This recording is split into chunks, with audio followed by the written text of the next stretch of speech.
Welcome to Whole Health. We're happy you're here on this journey of exploration with us as we learn what it means to live a life dedicated to spiritual, mental, and physical health. Before we begin our program, we want to share a brief legal disclaimer.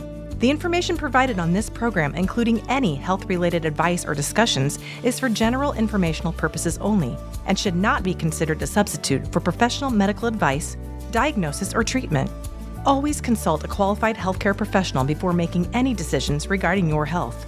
Now, let's turn it over to Pastor Jeremy, Dr. Kala Kleen, and Brittany Pfeiffer for today's episode of Whole Health. Welcome back to Whole Health, where we talk about how to honor God with our bodies. That's body, mind, and spirit. I'm Jeremy, and I'm here with Dr. Kala, chiropractor and longevity provider, as well as Brittany, our functional nutrition counselor. Today, we're diving back into the topic of vaccines. Well, kind of. We're going to be talking about COVID vaccines, what some of the COVID drug trials actually measured, side effects in kids versus adults, long COVID versus post-vaccine effects, and what public health messaging looked like then versus now, as well as a common sense approach to supporting immunity. Before we can talk about effectiveness, side effects, or long-term questions, we have to start at the beginning. How these vaccines came to the market so fast in the first place, what they actually contain, and what mRNA technology really is. Brittany, would you walk us down that path? Yeah. I know we've talked about this in the past episodes, but just kind of an overview, like historically, vaccines take 10 to 15 years to come from early research to the full approval. But with COVID, that timeline was just dramatically accelerated, right? So they say the virus was identified in like December 2019. First confirmed case was January 2020, okay? The human clinical trials began that spring of 2020, and by December of 2020, vaccines were being administered. Wow. So like that is insanely quick. And so they'll talk about how, and we'll go into this in greater detail, but like mRNA has a long history of, research. But in this particular case, I mean, this is a year, right? From start to administering to millions of people. That kind of speed has never been seen before for any medication or vaccine. Sure. So the manufacturing started before approval, which is called at-risk manufacturing. So the trials enrolled participants extremely quickly because the virus was widespread. People were terrified, right? So everyone was signing up for this. And they reviewed the data in real time instead of waiting for the final submissions. So the usual steps were just stacked on top of each other, just rapidly gone through. And that is important to say out loud because we got short-term safety data quickly, but we couldn't have any long-term data because the time had just literally not passed. Yeah, how are they going to do that? Yeah. So a major source of confusion is what they actually contain as well. So the mRNA COVID vaccines, they're not like traditional vaccines. And I know this might be a little overview that we've talked about before, but the vaccine is supposed to stimulate your body's immune system to recognize and defend against a specific infectious disease. So they're prepared like a weakened or inactivated microorganisms, and they're administered to induce immunity and prevent infectious disease. That's the idea, right? Like that's the whole plan. But they, in simple terms, think of like old-fashioned like chicken pox parties where you expose to a virus in small doses, healthy kids, and then those healthy kids contract the chicken pox by sharing, popsicle or, just touching the wounds, things like that. So traditional vaccines that were used against diseases like measles and polio, they fall into a handful of categories. You have the weakened live virus or bacteria, and then you have the whole killed pathogens, ones that are only parts of a pathogen, and then inactivated toxins like tetanus. So these usually involve growing the pathogen or cells in the labs and then inactivating or purifying it. But the COVID vaccine does not fall into these categories. Dr. Kala is going to talk about that more. Yeah. And so too, one of the things, as I was driving here and just thinking about, our purpose and intention on today's topic, again, we're going to probably be labeled by some people as anti-vaccine, right, yeah. Like here's the topic. And as we've said before in the past, we're really more pro-informed decision-making, right. For as it pertains to you and your family's health. But in my opinion, if there's a highly deadly virus that was killing hundreds or thousands of people, we would consider vaccinating myself or our children for that particular illness. Especially as long as it's been studied and really proven effective, and that the vaccine is safer than the consequences of getting and contracting the virus itself. So they basically have to have the proper timed trials in order to do that. Yes. So you hope that we'd have that in effect. Yes. I would agree. Like if I was going to a region where Ebola was heavily prevalent, I actually would consider the Ebola vaccination, because Ebola, and again, depends on the age, the population, your health status at the time, but there's been upwards of a 75% mortality rate if you get Ebola. Sure. You know, very much different than as we see as it pertains to COVID or even maybe like chicken pox. Weighing out the risk versus reward. Yes, absolutely. And so, again, you know, as people make decisions on are we going to vaccinate or not, again, risk versus benefit. In our family, you know, we say, okay, what's the likelihood that we get a certain virus like COVID or the flu? And for our family, the likelihood of my husband or my children getting it, but then dying, it just, you know, hasn't added up, especially, Sure. you know, since 2020 to even where we're at today in Right, 2026. Sometimes too, you know, with how vaccines and vaccine manufacturers or how things are marketed has been kind of a twist of a partial fact. And so then it just lets your mind make assumptions. So for instance, we'll see a headline that says the 2024-2025 influenza season has the highest number of pediatric deaths reported. And then they'll, you know, also say, and 89% of them were not fully vaccinated. So that sounds like a very shocking statistic. Right. Whoa, this was the greatest season ever, our unfortunate season of deaths. Well, when you really then look into the data, there was under the age of 18 in that season, there was 280 deaths. Oh, wow.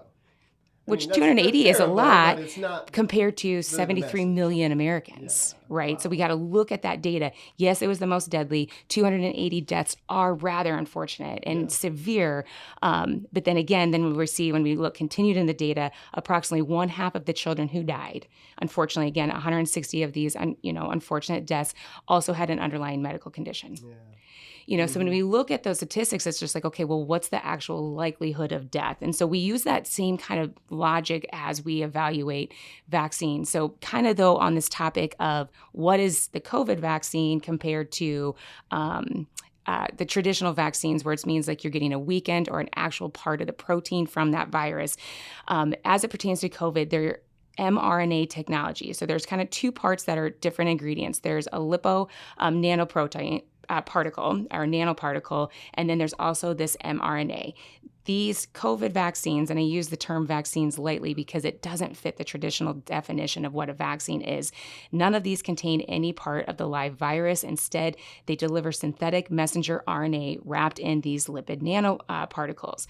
This mRNA provides temporary instructions to your cells to produce, so think of like a 3D printing machine. This is kind of what it's telling your body to do, to produce and make part of the SARS-CoV spike protein, which is the key surface of the protein that made this virus so potent. Again, we don't need to get into it to this because it's more probably my opinion based on the information I know. I believe that this strain of coronavirus had been lab altered and bioengineered and genetically altered. There seems to be a plethora of evidence Yeah. to make that case. Yeah. According to some of the literature, we are told that mRNA degrades quickly, aka within days, and does not enter the cell nucleus and cannot alter or integrate into your DNA. Since then, there has been case studies of this evidence. There's been suggestions that this is going to happen. There just hasn't been enough time and enough funded research to prove that this theory was thought that it's going to happen when we start playing with mRNA technology. And, you know, I'd like to admit too, and I remember when this, when in 2020, hearing family members talk about how mRNA has been researched for many years, and they're not wrong. They've also understood a lot about coronavirus for many years. But the problem is the application of this mRNA in any other application for any other vaccine or any other medication has never received FDA approval. Wow. That's kind of shocking. Yeah. And then I have another dear friend of mine who, at the time, she is a medical provider. She was working out in Colorado on research, and they were researching. She works for pharma. She has a lot of love, respect for good clinical trials and good clinical studies. And she has, you know, her and I talked. She's like, I've seen medication advancement change life expectancy and quality of life. And so again, not all pharma is bad, and we're not bashing all pharma, but in this application, what was shocking to her, and she was one of those medical providers who never questioned the CDC, never questioned the FDA, but what was so shocking to her is that she was in this trial, and it was for a rheumatoid arthritis drug, which rheumatoid arthritis is quite debilitating, hugely popular, or I shouldn't say popular. It's a very common autoimmune disorder, but this was in the 90s, and they were using an mRNA application for this medication. And she said what raised an eyebrow for her is that they had to stop the clinical trial because during the trial, literally during this trial, 100% of the participants developed rogue cancers everywhere. Wow. And it wasn't specific to, it developed a bunch of pancreatic cancer or stomach cancer. She's like, it was rogue cancers, and it was non-specific. It went scary. everywhere from different, So it was interesting to kind of hear her stance on why she started questioning, what are we doing using mRNA when we haven't been able to apply it through FDA safety, well done safety trials, for that. But again, back to this mRNA. mRNA is used constantly throughout your body. Every protein in your body starts with messenger RNA. It's made from a DNA template during the process, what's called transcription. mRNA is essentially a temporary messenger or set of instructions, i.e., make this one protein so the immune system can learn it. Your immune system then binds an adaptive response and antibodies in T cell memory. So in theory, the idea of how COVID mRNA vaccines are designed to work is that these lipid nanoparticles deliver the mRNA into the cell cytoplasm. Then the mRNA gives instructions to make supposedly a harmless piece of the spike protein. In my opinion, this spike protein is not our friend at all. And that's what made it, again, so virulent and such a fierce replication, and why it also helped it transmit so quickly. The immune system recognizes this protein as foreign, which, again, you want your immune system to be under constant surveillance. And if something doesn't belong there, you want your immune system to have a healthy response so that you don't get illness, that you don't get an overload. So again, our immune system is not the problem. We just need a properly triggered and a properly responded immune system. But as this process continues, antibodies and T cell responses are created, and then supposedly the mRNA is then broken down by the cell. mRNA is designed to function in the cytoplasm, but not in the nucleus where the DNA is stored. It's meant to be temporary. Again, these things are, in theory, really good ideas. Sure. We've had, providers who have been the lead investigators, lead researchers for mRNA technology even come and speak out that we haven't been able to control it safely. Yet, and have called into question this application. And some of these providers have even said we need to stop doing this or not make it mandatory or for certain populations because what they're observing now, 5-6 years. Right. And I love that people are starting to be honest about that and more transparent about how some of this is working from that side of things too, which is encouraging. Well, and Jeremy, full disclosure, I think during this entire process, I've had to almost try to shut it off because it stirs in me this not Christ-like anger, right? To be honest. Probably all of us, actually. Yeah, and I've had to remind myself, there's a lot of good and godly people that really just genuinely care about patients' health and patient population. And it's hard to dismiss our own biases. But I think there's a lot of good and godly people who didn't think that they would ever question pharma. They would question this process because of how much that they've seen it good in other applications. Right. Similar, my bias was a little bit more to be questioning and raise an eyebrow, and be like, okay, we need to ask more questions and better understand. So again, this is a continued evolving things that I thought were gospel in the realm of healthcare. Right. 10 years ago, I have been humbled in other aspects as well. But currently, there is no comprehensive published studies detailing where the synthetic mRNA distributes in the body, which is another word, biodistribution. Does it cross the blood-brain barrier? Does it get into the kidney, the uterus, the ovaries? How efficiently does it enter different types of cells? How it escapes cellular compartments? How long does it remain active inside the cells? How long are vaccine-induced proteins are produced? So if I have this mRNA that's supposed to now start 3D printing spike proteins, how long is that supposed to happen in a 6-month-old compared to a 60-year-old or 80-year-old? Yeah. How quickly, and then again, how quickly is the synthetic mRNA? So when I say synthetic, think GMO. Right. And I think, it's like a dirty word. Yeah. So we don't know how quickly the synthetic mRNA is inactivated. So there have been studies that have reported genetic material inside the cell copied the mRNA after it got inside.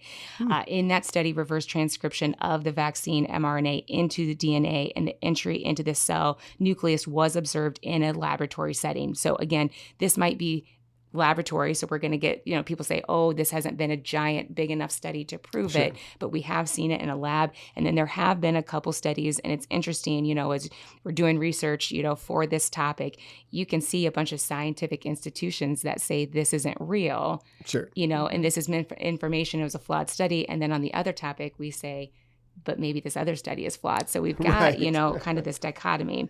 But chronic activation of these pathways could increase the risk of autoinflammatory or autoimmune responses, DNA damage, insertional mutagenesis, disruption of tumor suppressor genes, and potentially cancer. So this disruption of tumor suppressor genes, so think anti-cancer. So we have genes that are surveilling and that are very helpful and protective to help us not create cancer. So if we suppress those or alter the suppression of the tumor suppressor genes, that actually then can be a cascade for some of these cancers.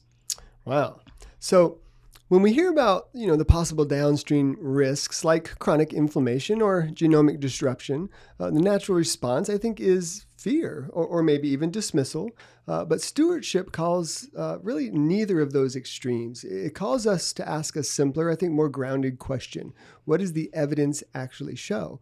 And to answer that, we have to go back to the clinical trials themselves, because that's where the claims of safety and effectiveness begin. So let's talk about the Pfizer trials. What did they measure and what didn't they measure? Yeah, so there's so many talking points on this. So again, when this whole thing was going down, I wanted to trust that this was going to be handled well. Yeah, so me too. I read the trial, and again, full disclosure, I am not a researcher, but when I say researcher, I am a researcher. The clinical trials and what makes a good trial from a bad trial, there's a lot of different discernment on how do we get the data and how do we get the statistics. So initially I ran through the study, and there's 40,000 participants in this Pfizer trial, and they had 20,000 in the placebo group and 20,000 in the people who were going to get then the original or the first generation vaccine.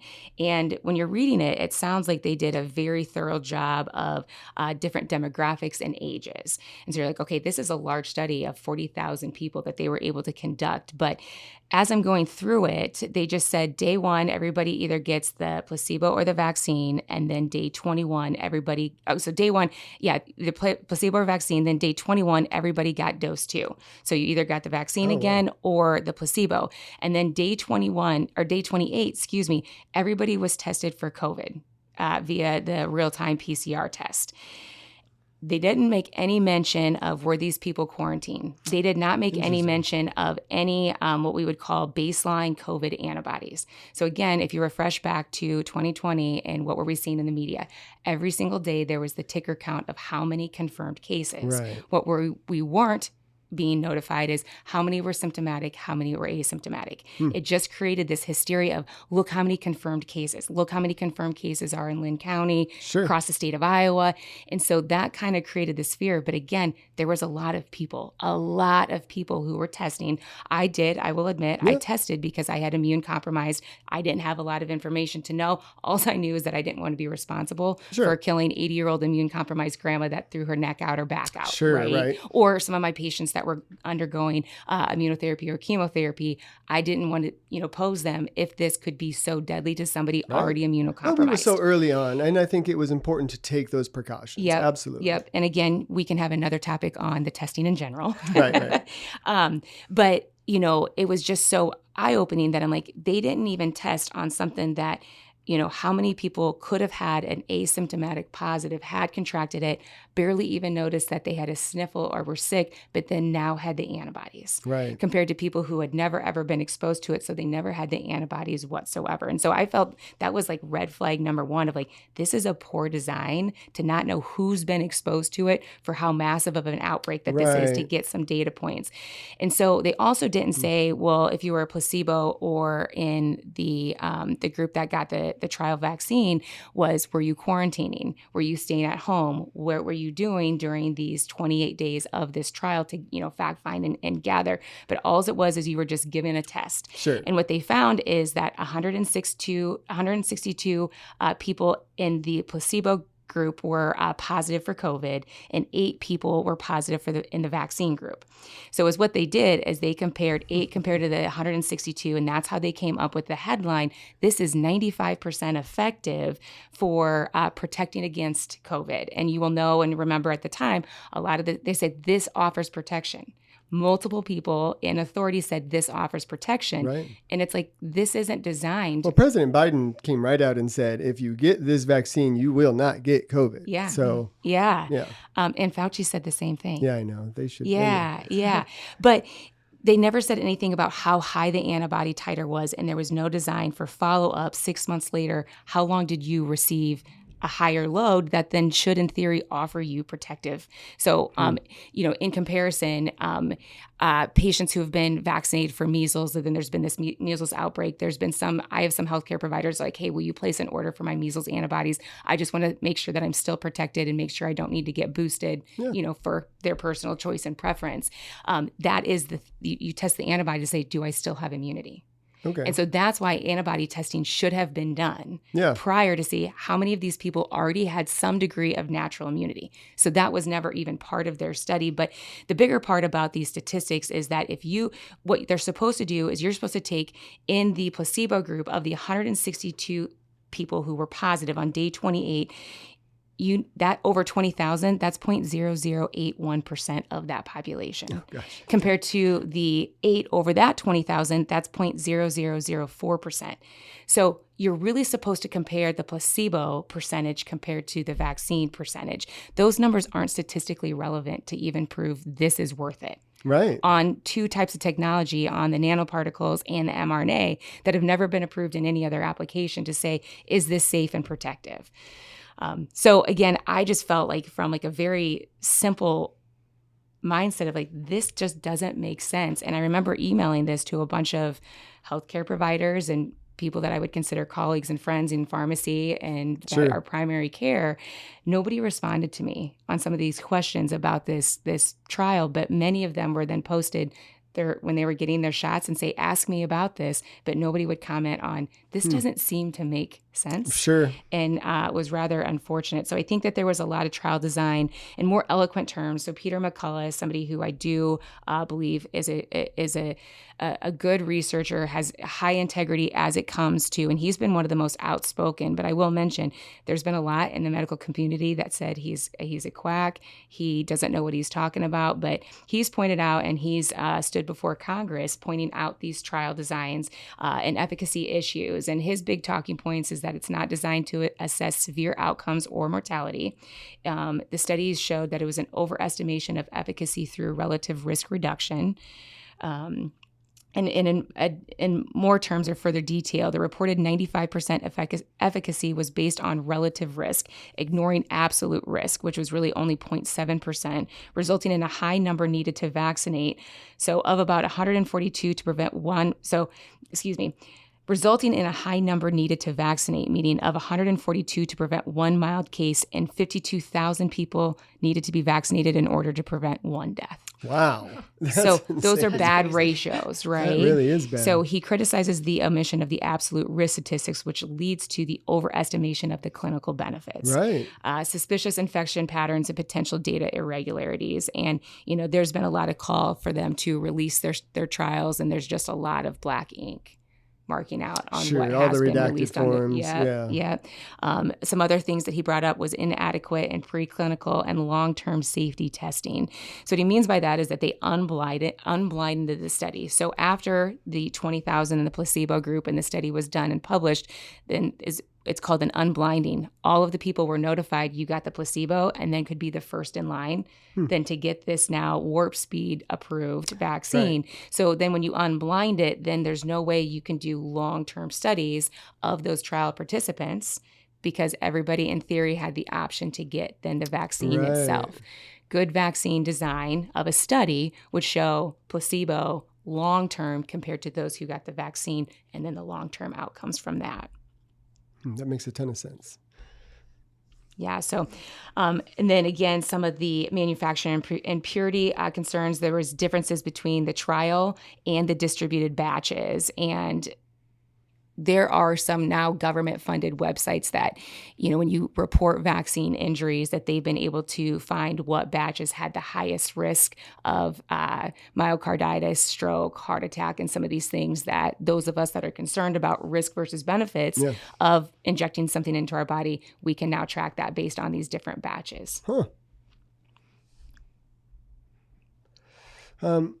So when people hear claims about like manufacturing processes or impurities, it certainly can feel overwhelming, especially when those claims are immediately labeled as misinformation and the people are raising these claims, they're dismissing them entirely. Rather than getting stuck in the back and forth, I think we can ask a better question. And that question is, what do people actually experience in their bodies? Because regardless of where someone stands on those debates, side effects are tangible, observable, and reported across millions of people. So Brittany, let's walk through the side effects. What common side effects were there? What was rare? And how that looked different for adults versus kids? Yeah, so we have like some common side effects that are kind of across the board common for all vaccines, sore arm, fatigue, headache, fever, chills, swollen lymph nodes, things like that normally last a few days. But there were some very serious side effects as well. And if you look at this, they'll say they're rare, didn't happen. So but myocarditis, mostly in adolescent young males, was more often after 2 doses of the mRNA vaccine. That was significant if you look into that. Anaphylaxis, rare, but it did happen. And then the one that most people have probably heard of is the blood clots. Yes, indeed. It's serious enough that they did. It was tied to the J&J vaccine, so they actually changed some things so that's how you know it's pretty serious if they actually they're actually altering something in that case. Absolutely. But like we have talked about this in our office where we did a lot more screening to make sure that we were being safe with patients. And I have a family member who is a funeral director. He's been a funeral director for over 30 years. So, he's got a long history pre-COVID and then after COVID, and they still do the embalming and things like that. And he's like, it is a night and day difference. He could tell bodies that were vaccinated versus not. Not across the board always, but there are certain people, individualized care, right? This is what we're always preaching about, is some of these people had huge blood clots, and he was getting, family, members and people in that were, he's like, I have never buried so many young people ever. And these people, a lot of them, their cause of death was COVID, but then you look under that and it's like they had all of these comorbidities where they have insulin issues, metabolic syndromes, and all these different things but COVID was always listed as the number one, problem. But these blood clots were major, and I don't think that was talked about nearly enough then. I think more people know about it now. It definitely seems like it's something that everybody on both sides of this issue now agree to. During that period of time, as a pastor, I've done, unfortunately, more funerals than I've done weddings over my 32 years of ministry. In that COVID period, I didn't do a single funeral for somebody that died of COVID, but I did a couple funerals for people that died of blood clots, brain aneurysms, and they were always related to within a 24-hour period of a COVID vaccine. And so, arguing those points, it almost seems futile that, even back then, it just didn't make sense that wasn't the case. But they were working really hard to convince us that it wasn't the issue and there are underlying effects and COVID is the issue. And so, there's a lot that we're learning now, and I'm appreciative of that. Absolutely. And then some other things to consider is like kids versus adults, right? The risk and benefit is different. Kids generally have a lower risk of severe COVID complications than adults. So the margin for benefit is narrower in low-risk children and larger in high-risk children. So kiddos with asthma, obesity, they're immunocompromised, they already have complex medical issues. This is what we've been talking about, individualized care. We shouldn't just be vaccinating all kids, especially my kiddos are not high risk. So they would be, the risk to benefit is not there for our family, but it may be for other families.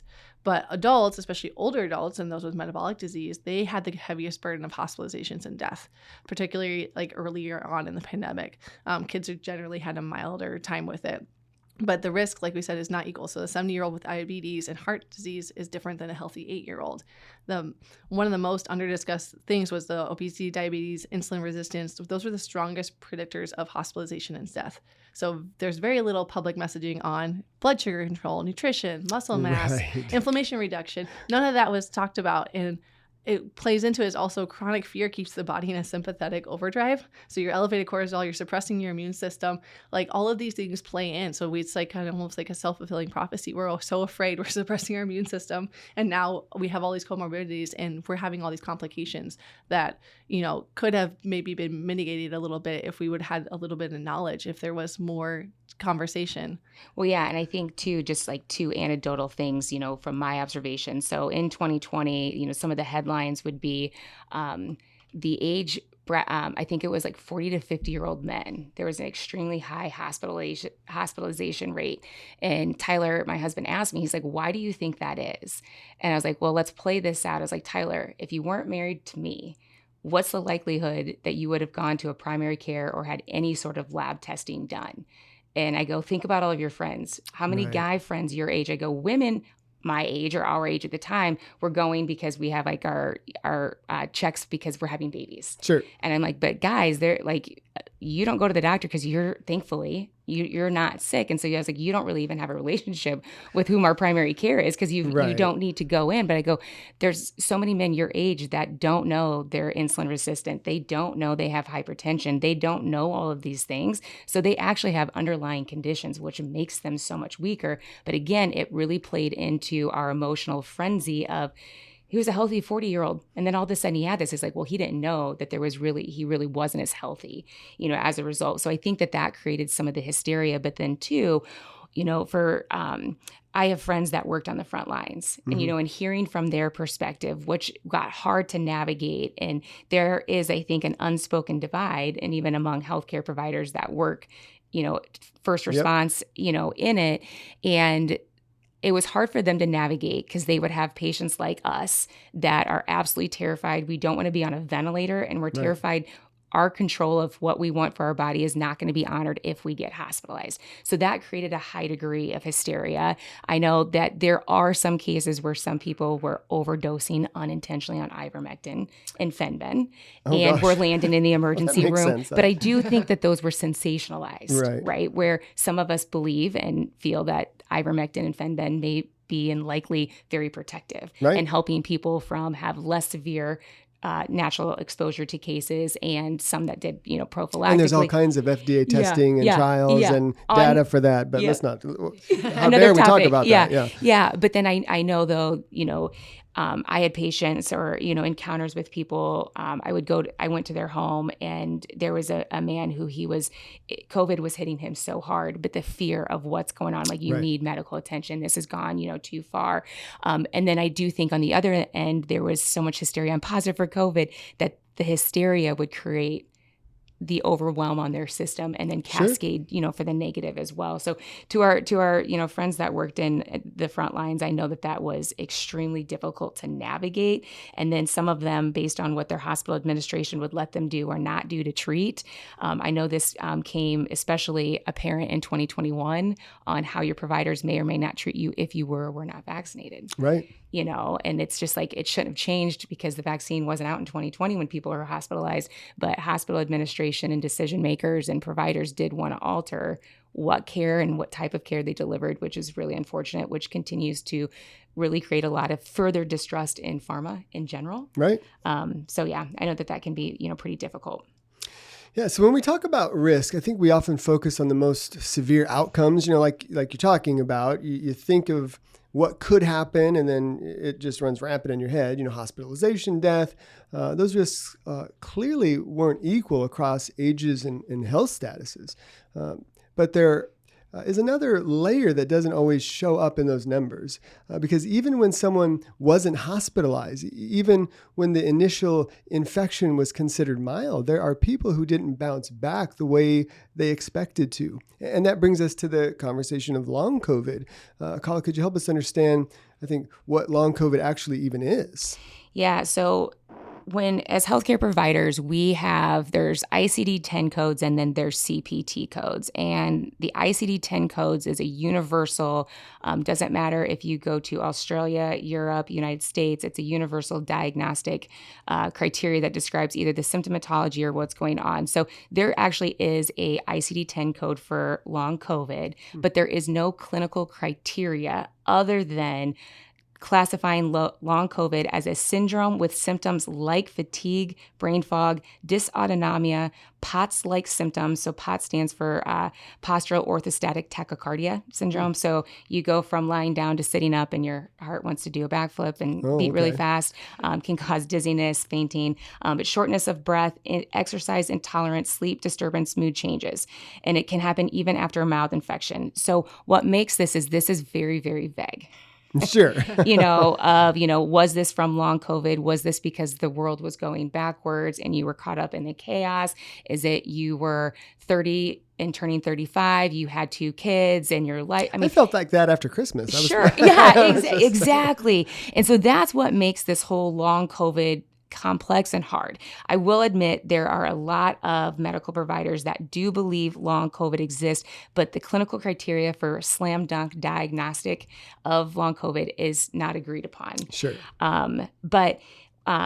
We can have long COVID from natural immunity. We can have long COVID from vaccine injury. We can have long COVID from the vaccine, then getting natural exposure and getting COVID. Okay, broad ranges of who has long COVID is adults. Anywhere from 5 to 30% of the population could have long COVID that happened after infection. The patients that were hospitalized or had the most severe symptoms, they are even at higher risk. Non-hospitalized or mild cases, they still have significant if it's from the vaccine, but it's much lower compared to those that had natural immunity. And same thing with children, the lower rates. And again, it's dependent on did the children have other underlying conditions? Were they vaccinated? Was natural immunity? So patients come to our office and they ask about that a lot. They're like, do you think this could be long COVID? And I'm honest with them. It could. It could be leaky gut. It could be you had other things that you didn't know you had. It could be that you got COVID and then you were sleep deprived because you had a baby 2 years before, or kids were sick or went through a season.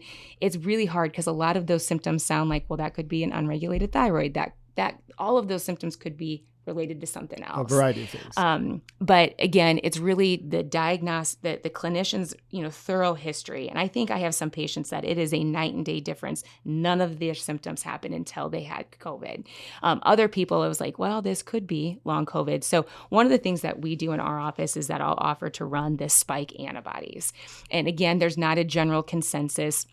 The coronaviruses before COVID-19, immunologists and virologists would say that a level of above 10, to usually be like between 10 and 30, would offer antibody protection for up to 2 to 3 years. So similar, this is why they keep having a new flu vaccine, because the flu virus is mutating and changing. And so they're able to tell us, well, this is how effective it is based on this year's strains, right? So again, based on other former coronaviruses, if you had the coronavirus antibody of a level between 10 to 30, it was supposedly going to offer you protection for 2 to 3 years. Well, that never happened with this one. In fact, then those antibody levels kept climbing and climbing and climbing. I did see a good trial that I did appreciate. I felt like they did the trial right. They compared, it was at a nursing home, and they compared the workers, which had a median age, I think, of 42, compared to the residents, which had a median age of probably 72. Sure. And they ran everybody's antibodies before the trial, then gave everybody the vaccine, their first and second dose. And then I think it was 2 months later, then they tested their antibodies. And then 6 months later, they tested their antibodies again. What they found was that the staff, who was at a younger age, had higher antibodies longer compared to the older population had antibodies that waned over time. Sure, so the argument of the study was like, we might need to have a higher vaccine rate schedule in that older population. Again, I thought that was a much better study than the very study that led to mass vaccination of it in the first place. Yeah. So again, there's not a general consensus, but what I would say of the COVID long COVID literate providers, a spike antibody above 250 to 500. Usually that's kind of the sweet spot, that if you have levels over that, they're like, this is probably indicated from long COVID. Now, there's a lot of providers that are helping patients drive that COVID spike antibody down because of what we believe the spike is doing to every single cell in our body and creating the vascular issues, potentially the neurologic issues. And again, this is another thing that makes long COVID so hard. Some people, it affected them purely respiratory. Some people, it's purely brain cognition. Some people, it's purely cardiovascular. And so again, that rogueness, and when that provider that was researching mRNA and the rheumatoid arthritis drug, when we talked, she's like, well, it's because mRNA can attack every single cell. And that's why we don't get a consistency of, oh, this created breast cancer in 80% of the population. She's like, when it can, in theory, which was by design, to enter every single cell cytoplasm and then maybe go even further. Well, that's scary. We're gonna, yeah. And again, it's another talking point we need to have way better studies being done. But so again, the risk is not evenly distributed on who's going to get long COVID or who may suffer from long COVID. Again, older age, repeated infections, and underlying things that are not being treated. In my opinion, conventional medicine, which is driven by your insurance carrier, even vitamin D testing is getting rejected time and time again. It's costing people $150 just to get one vitamin D test. So if there's some things that aren't being tested and you have no idea, some of those people who keep getting the chronic exposure, there's things that are very simple that can be corrected to strengthen their immune system. So again, our office, what we offer is that spike antibody testing if we suspect it. And then I have several patients that want to do various protocols because they've done their own self-research. So I allow them to do that. And then we just keep retesting. Other things that patient can do for long COVID, is hyperbaric oxygen. I'm a big advocate of like EBO and IV ozone as well. EBO2, kind of the same thing as EBO, but a little added additions there. I know my dad has suffered from long COVID, and he's 86 now. He's still on oxygen 24/7, and so we've looked into all kinds of things. I know glutathione has been a major contributor, rebuilding that kind of just the mainstream antioxidant within his body. But the hyperbaric oxygen therapy was very helpful. The older he gets, the less he wants to do like EBO. But that I'm actually really interested in doing that. That maybe is a whole nother conversation. So I'm not going to push there. But I do love that there are a lot of options. And I think it is important for people to investigate those. There's a guy that I watch online sometimes, Dr. Paul Anderson, I think is his name. But he has like a 28 video series on long COVID, and with what my dad was going through, trying to find out as much as I could and come alongside in that situation. NAC has been really effective. So I love that there are options. And it's unfortunate that a lot of people aren't being told about most of those things, and they're not doing their own investigations. And so they're having to linger in these states a lot longer than they need to be. And so that's why this kind of conversation is so important. Hopefully people are listening. Yeah. Well, and I know so I feel fortunate that I have friends and colleagues that work in traditional conventional medicine, that work at our local Mercies and Unity Points. And thankfully, they trust me enough, but they can recognize when a patient brings up that they think this is long COVID, but their hands are tied on. They can't treat a long COVID patient. They can treat if your thyroid is messed up, or they can give you a medication if now your gut is irritable bowel symptoms, but they can't treat or do anything to be corrective. Right. And so, again, I'm thankful that those providers are willing to send patients to our office that they suspect it. So it's recognized, but it's still unfortunate that even in conventional medicine, they're just kind of leaving them high and dry. And that's the sad and unfortunate part. But, what patients can do if they suspect it. And again, with how healthcare is going, there's so many resources that patients can get their own labs online. You can get them for much cheaper, especially for those patients that are underinsured or have high deductible. So you can use your resources in your local labs to be able to get labs at a much cheaper cost for those patients. But nutrient repletion, getting your iron, ferritin checked, getting B12, vitamin D, your magnesium, understanding your blood sugar regulation. We want our fasting insulin below 7. We want an A1C below 5.0 or below. Movement. We want, if you can get a skeletal muscle mass assessment or a bone density, all of those things are things that we can do to help patients that are suffering from long COVID get some sort of recovery, and we're not just chasing a spike number per se. Right. But again, so kind of winding up here, Brittany, if you want to take over kind of this final topic of kind of what was the theme of what the CDC and the talking heads were telling us in 2020, and maybe now a little bit of what they're quietly doing, quietly or softly spoken, or kind of under the radar as we wind up here. Yeah, absolutely. So I think everyone probably remembers, we were just talking about this, how we can't believe it actually happened, right? In 2020, we're like, okay, everyone needs to get vaccinated. Everyone needs to stay home. You just flatten the curve. Yeah. It's going to be done in 8 weeks. Yeah. Do your part, social distance. And that was just, kind of hounded into everyone. And that's actually why we found Calvary, is because the church we were going to was requiring masks. Yeah. And just like the atmosphere of fear and just kind of blindly follow what people are saying. And my husband and I were like, this just doesn't really align with what we believe. God hasn't given us the spirit of fear. He's given us power, and he's given us love, a sound mind. And a sound mind suggests you do your own investigation. You make sure that you understand what's going on and there's proper care given, but you also trust the Lord, and there weren't enough people doing that. Yeah, and so that's why we found Calvary, because I had my first kiddo in August of 2019. So when this is all happening, I have a 6-month-old, and I'm like, it's your first time mom. So I'm like, I'm trying to do my best for my kid, but I'm just like, I don't think that this is the best to just keep him home. Right. And then now we see years later, like all the consequences of this, right? We have all these kiddos who grew up in a bubble for years, right. And then their immune systems, you have to get sick for your immune system to learn.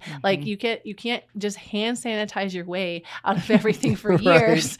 And then all of a sudden it's like, we hit 2022 and 2020, and people are like, okay, back to normal life. And I don't know if you notice this with your kiddos, but it is like unprecedented how the sicknesses and like the flus, and like one, it could be because we lived in a bubble for several years. It could be because there's a lot of variants and a lot of people trying to do bad things and, man-made type situations. Right. I mean, the flu this year was crazy. And so I feel like has gotten worse since 2020.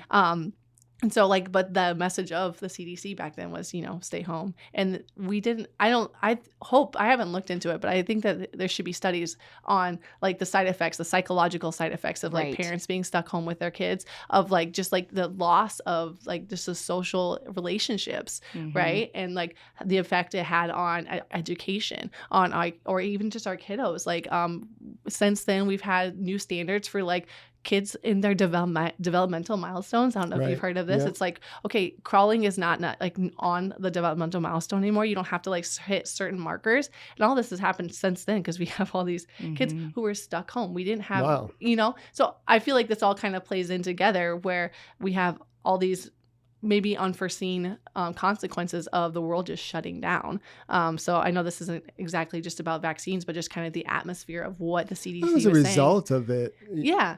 And so that's 2020 versus now. In October of 2025, the CDC quietly dropped its recommendation that they all receive routine COVID-19 shots, leaving the decision up to patients and doctors. The CDC director, Jim O'Neill, said informed consent is back, which really made other people angry, because they're like, it never went away. And you're like, oh, well, Like it did, So now, and then, so they don't say that you have to. It is, just recommended. It's no longer like, pushed as a requirement. And then, as we've had the new vaccine schedule that came out, where now we are more closely aligned with other, countries. So there's a lot of good progress, but this is 5 years in the making since this began. It's been an interesting road. And if I'm being honest, it's one that I'm pretty grateful for. I think a lot of us woke up to a lot of problems in just society in general through this. I know it was called a pandemic. It's more of a plandemic, scandemic, but that's maybe another conversation as well. A lot of people woke up to what it would take to start caring about themselves, to put their own health in their own hands. And I think for that, we're better off. I get it. A lot of people were hurt and injured through that, and people did die. I mean, we're not discounting that. Any loss is a tragic loss. No one is arguing in any other direction. But The fact is, every year people die of the flu. Every year people die of just a variety of things that often got attributed to COVID that probably were not supposed to be. But, at the end of the day, I think we saw the church waking up to some degree. We saw Americans changing their perspective on just blindly trusting everything that a government entity would say, regardless of what side of the aisle you're standing on. Being willing to be responsible, accountable for yourself, spiritually, physically, mentally. That's important. And from a whole health perspective, I think it aligns more closely with stewardship, understanding your personal risk, staying home when you're sick. Yeah, that's a good idea. We tell people to do that, but support your immune system and you'll be sick less. Also using medical tools wisely rather than relying on one single solution. Do your homework. Again, 1 Thessalonians 5:21, prove all things and hold fast to that which is good. Dig in, certainly when it comes to the spiritual, but also to the physical and to the mental and to every aspect of life. Do your homework, ask the right questions. If you don't have somebody to talk to about this particular topic or any other health topic, and you're looking for some personal advice, we want to remind you, this isn't personal advice. We don't know you, but you have an opportunity to reach out to these ladies. They would be more than blessed to sit down with you in their office and to create that personal relationship with you where they could assess what is going on in your life and then to walk with you to help change that, to help alter the course for the better. And so I'd encourage you, maybe take a look at the website, Whole Health Live, and at the end of the day, you're your own best advocate. We love you guys. Thanks for tuning in. God bless. Thanks for joining us today on Whole Health. If you'd like to learn more about our program, have a question for our hosts, or want to find past episodes, just head to wholehealthlive.com.